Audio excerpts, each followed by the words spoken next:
Picking a main character can be one of the toughest choices you make in a fighting game.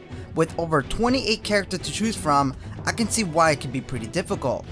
However, if you're looking for a character with strong mix-up playstyle, easy combo execution, and overall a cool character, here are the 5 reasons why you should main Sub-Zero in Mortal Kombat 11. Hello guys, it's been a while, back with another Mortal Kombat 11 topic video. In this next episode of the new series I'm working on, I'll be giving you guys 5 reasons to main that character. Before we get started, if you guys actually enjoyed this first episode of the series and would like to see more, let me know by giving this video a like and comment down below if you found this very helpful. I thought this would be a fun series to talk about, but also a series that could be helpful to some of you.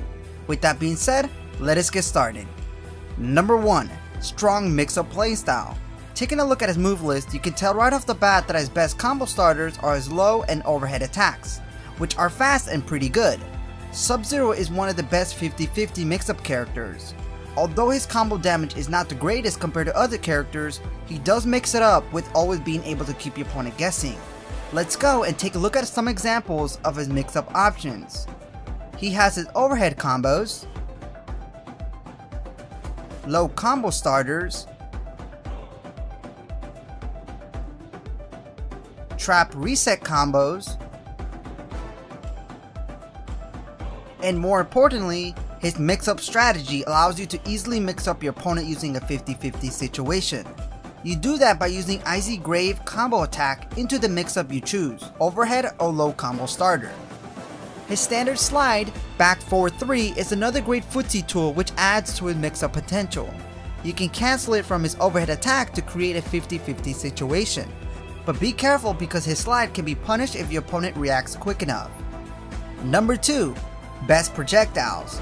Sub-Zero Ice Ball projectile, I would say in my opinion, is one of the best projectiles in this game. Primarily because he helps you open up a free combo. I mean, who doesn't like a free combo opportunity? In one of his variations, Ice Ball allows you to enhance your projectile, making activation much faster. This can easily get you a free combo when trading. Not only that, his other variations allows you to play a little bit more defensively by offering special kinds of projectiles that helps you control space.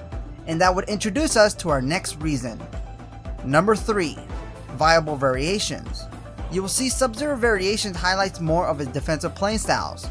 Let's take a look at his tournament variations and see what he offers to the table. His first variation, Dead of Winter, gives him the ability to enhance his projectiles and absorbs any projectile when trading.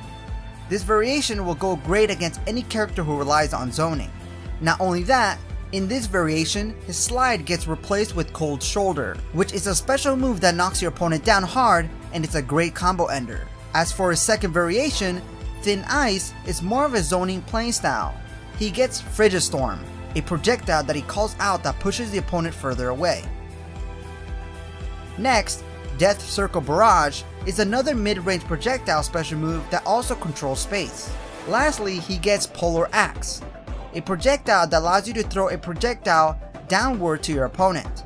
This is also a great tool to use when trading projectiles.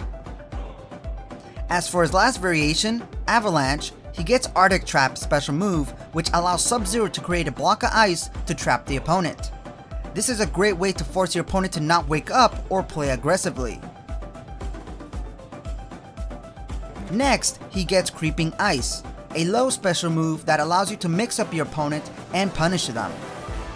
All of these variations are pretty good for Sub-Zero considering that Sub-Zero playstyle strategy involves mix-ups, punishes, and controlling space.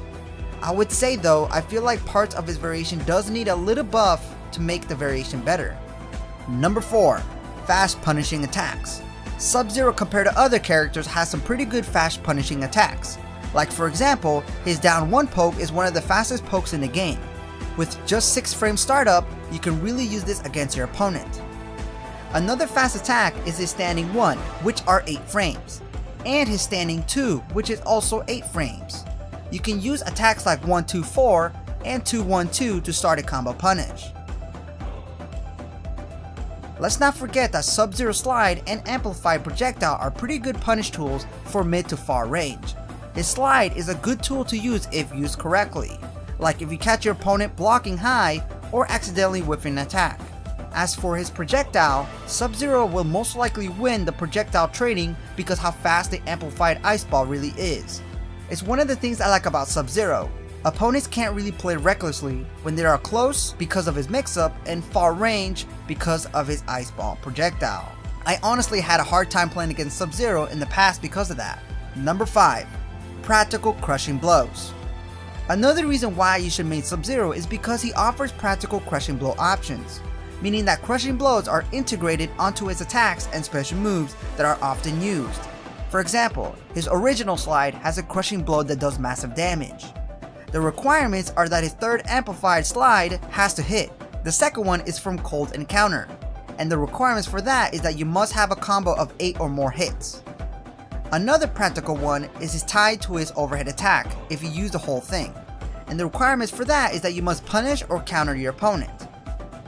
As a Sub-Zero player, this is great because this makes your attacks much more effective and your job easier. Crushing blows are just natural for Sub-Zero. And these are my reasons for picking up Sub-Zero. If you made Sub-Zero already, did I left anything out? What are the reasons for picking up Sub-Zero?